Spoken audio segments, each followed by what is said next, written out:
முக்கியமா தொழில் சார்ந்த விஷயத்துல ஒரு இடர்பாட சந்திச்சிருப்பாங்க. ஏன் அப்படின்னா, இந்த காலபுருஷனுக்கு 10ஆம் பாவகமான தொழிலை கூறக்கூடிய சனி மேஷத்துல நீசம். அப்போ இவங்களுக்கு கீழே இருக்கக்கூடிய டவுன் லைனர்ஸ் இருக்காங்க இல்லையா, இவங்களுடைய பேச்சை கேட்டு வேலை செய்யக்கூட தொழிலாளிகள் இருக்காங்க பாருங்க, இவங்க நிச்சயமா இவங்களுடைய பேச்சை கேட்க மாட்டாங்க. ஆனா இவங்க சும்மா இருப்பாங்களா? செவ்வாயுடைய வீடு அப்படின்னக்குள்ள ரொம்ப அதிகார தோரணையோட தான் இவங்க மத்தவங்கள அணுகுவாங்க.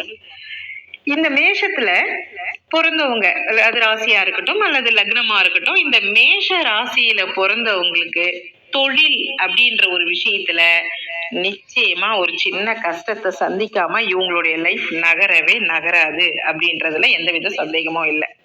அதே போல மேக்சிமம் செவ்வாய் வீட்டுல சனி நீசமாய் பிறந்திருக்கிறவங்களுக்கு பாதம், மூட்டு, நடு முதுகெலும்பு இவை சார்ந்த பிரச்சனைகள் இருக்கிறத நிறைய பார்க்க முடியுது.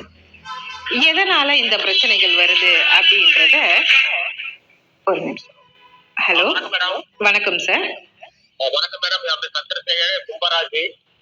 நீங்க பிறந்த தேதி நேரம் சொல்லுங்க சார், நான் சொல்றேன் எல்லாம். 23/3/1982. ஓ, 1 செகண்ட் சார். 23/3/1982. ஒரு நிமிஷம்.